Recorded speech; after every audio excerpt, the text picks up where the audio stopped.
नमस्कार, मैं किरदेश कुमार। 18वीं लोकसभा को नेता प्रतिपक्ष मिल गया है।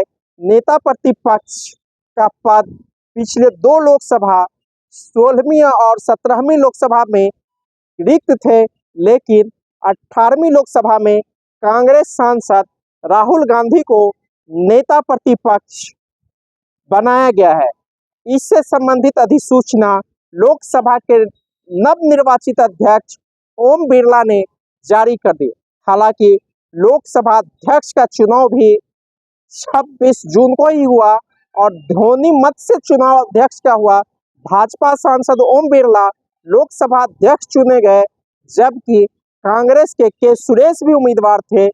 कांग्रेस और विपक्षी सांसदों ने वोट से अध्यक्ष का चुनाव कराने की मांग की, लेकिन पीठासीन सदस्य ने इसे खारिज कर दिया और ध्वनि मत से भाजपा के ओम बिरला लोकसभा के अध्यक्ष लगातार दूसरी बार चुन लिए गए।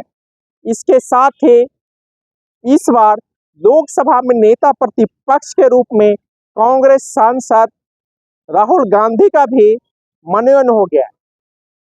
एक रोज पहले ही 25 जून को कांग्रेस की बैठक में राहुल गांधी को संसदीय दल का नेता चुना गया था और इससे संबंधित पत्र भी लोकसभा सचिवालय को दिए गए थे राहुल गांधी को लोकसभा में प्रतिपक्ष का नेता बनाने के लिए। और इसी के बाद लोकसभा के अध्यक्ष ओम बिरला ने इससे संबंधित अधिसूचना जारी कर दी है और आदेश भी जारी कर दिया गया है। मालूम हो कि 2014 के लोकसभा चुनाव में केंद्र की सत्ता से कांग्रेस की विदाई हो गई थी और भाजपा सत्ता में आई थी। विपक्ष के पद के लिए लोकसभा में विपक्ष के नेता के पद के लिए विपक्षी पार्टी को लोकसभा की कुल सदस्य का 10% सदस्य चाहिए। यह संवैधानिक है, लेकिन ऐसे भी जो बड़ी पार्टी रहती तो उसे नेता प्रतिपक्ष देने की परंपरा रही है, लेकिन भारतीय जनता पार्टी के केंद्र में सत्ता आने के बाद यह परंपरा पूरी तरह ध्वस्त हो गई है और 2014 के लोकसभा चुनाव में कांग्रेस 44 लोकसभा सीट पर सिमट गई थी और एक नेता प्रतिपक्ष के लिए 10% सांसद सदस्य चाहिए, क्योंकि भारतीय लोकसभा में की कुल संख्या 545 है। इनमें से 543 वोट से चुनकर आते हैं और 2 मनोनीत होते हैं, तो 10% करीब 55 सदस्य होते हैं।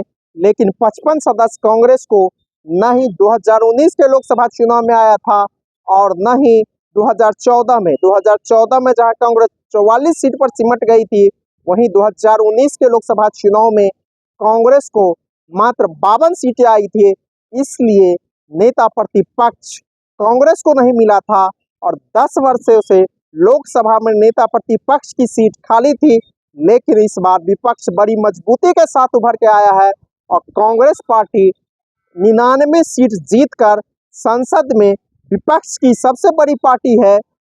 जहां सत्ताधारी भाजपा को 240 सीट मिली है, तो कांग्रेस को 299 सीट मिली है और तीसरी बड़ी पार्टी विपक्ष संसद की समाजवादी पार्टी है, जिसे 37 सीट मिली है। तो इस बार नेता प्रतिपक्ष के रूप में राहुल गांधी को मनोनीत हो गए हैं, जिम्मेदारी भी मिल गई है और लोकसभा अध्यक्ष के चुनाव के बाद जिस तरह अपने संबोधन में राहुल गांधी और अखिलेश यादव ने अध्यक्ष को घेरा और अध्यक्ष को बधाई देते हुए कहा कि विपक्ष की भी बात सुनी जानी चाहिए।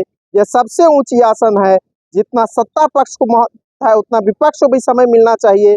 और जिस तरह से राहुल गांधी और अखिलेश यादव ने खिंचाई की है लोकसभा अध्यक्ष को, इससे साफ संकेत है कि आने वाले दिनों में नेता प्रतिपक्ष राहुल गांधी और तीखे तेवर दिखाएंगे और केंद्र की में लोकसभा में भाजपा को और सत्ता के एनडीए सरकार को घेरते हुए नजर आएंगे। और जब राहुल गांधी और अखिलेश यादव अगली बेंच पर बैठेंगे, तो जरूर प्रधानमंत्री नरेंद्र मोदी की परेशानी भी बढ़ेगी।